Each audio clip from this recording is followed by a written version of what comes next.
the next stage of the sculpture. So what I've done here is marked out where the fiberglass jackets are going to be split. What you've got to remember is that this is lovely and flexible because it's rubber, but fiberglass is the opposite. It's rigid. So when we take the jackets off here, they must come off nice and simply.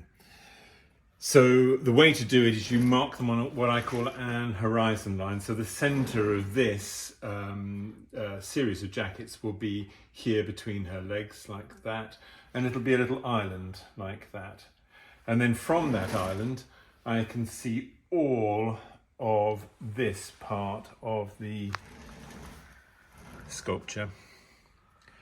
And then if I turn it around, I can see all of this bit just here. We have to split this because the jacket won't come off these round bubbles here. So we need another jacket to come off there. And then the final jacket is here. And the way that I do it is I look at it from a certain angle until I can see as much of this as possible. And I can see the whole thing. There's a little tiny gap just here and here, but this doesn't count because it's flexible. So this is just the jacket, it's the rubber flange itself.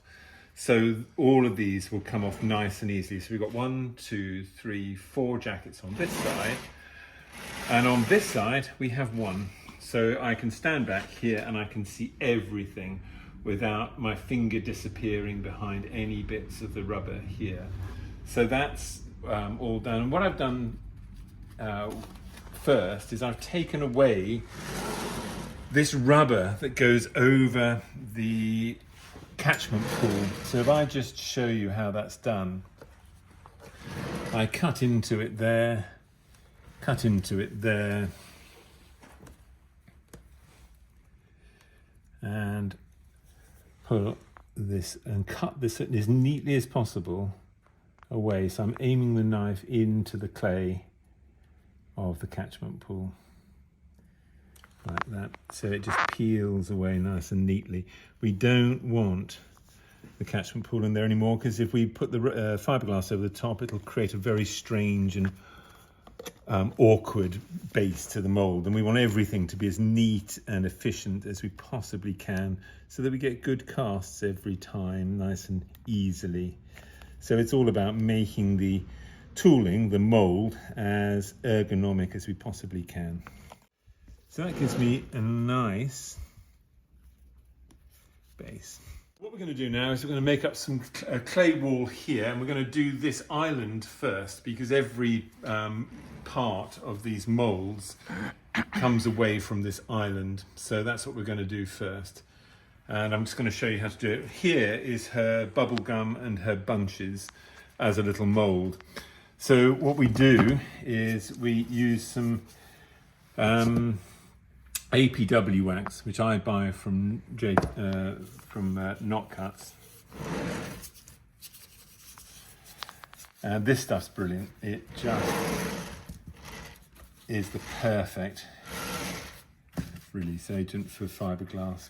So just some ordinary wet clay.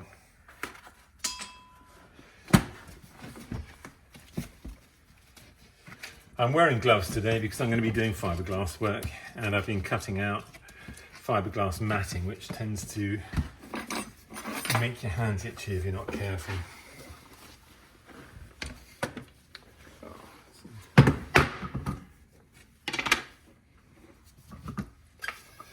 So when you're rolling out clay, you want it to be long and thin. So if you roll it in the center, so you've got 2 lumps on each end, and then roll it again like that, that gives you a nice long piece of clay as opposed to a circle. You don't want a circle. So that's it. And I'm using spacer bars to give me the right thickness of clay. I pull it up off my rolling board and do it again like that.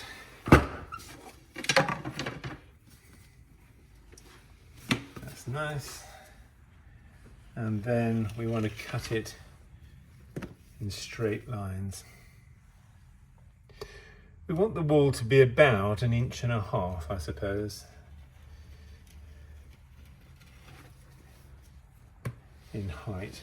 That will be more than enough clay to do that little island, and that's all we're doing for the moment, is that little island. So that's it. I'm going to cut it in half so it's easy to maneuver. Put it on my little tray, and we're away. And I want as well a sausage rolled out in clay like that. That will back up my wall, so when I'm fiberglassing it won't fall down. So there's my clay wall. Just give it a very, very quick spray with water. I think I'll do this bit first. So we'll come down here like this. And you're being gentle with it.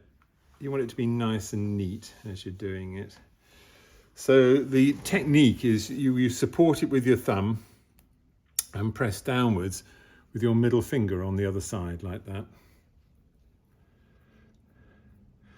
Keeping this side smooth as you can, and the other side nicely attached.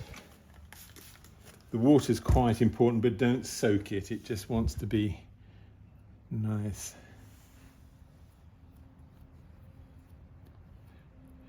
And damp so that it sticks nicely to your rubber.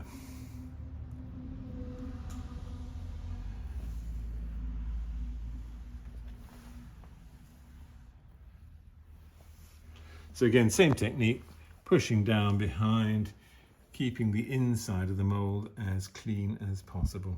Gonna have to mix up some more rubber. The lovely thing about clay is you can pull it, push it, manipulate it into position. And then here, that's all I want to do is get that in there.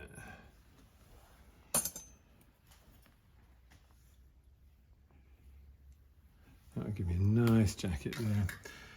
And then you make it nice and smooth, because this will be the flange that you're going to create in your clay. So we want it to be a nice, even, flat shape. The better. Sausage that we had, I'm now going to place around the base like that. So I'm just squeezing it into position all the way around. So that will do. So that gives me now the inside of my jacket. And we're going to put release agent on it, which is the APW wax again. So that just gets spread on. Now this does two things. It acts as a release agent, obviously, but it also seals the clay so that the moisture can't bleed into the polyester resin. It. I'm going to do this one as well, because I want to split this in half. We would get this out of here in one go, but it's going to be difficult to do. So I want to just do a split on here, like so. That's it. Leaving a nice part of the flange both ends like that. Make this neat but not obsessively so. More APW.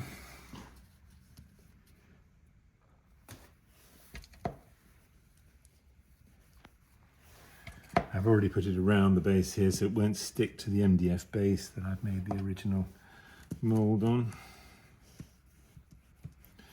That's it, ready to go. Put that over there for a moment. So what we're going to do is we're going to fiberglass that little jacket there.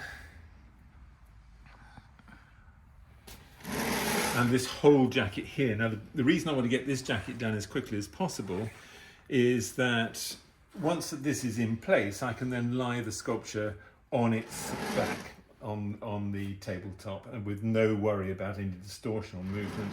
And that will make it easier for me to put the next series of jackets on.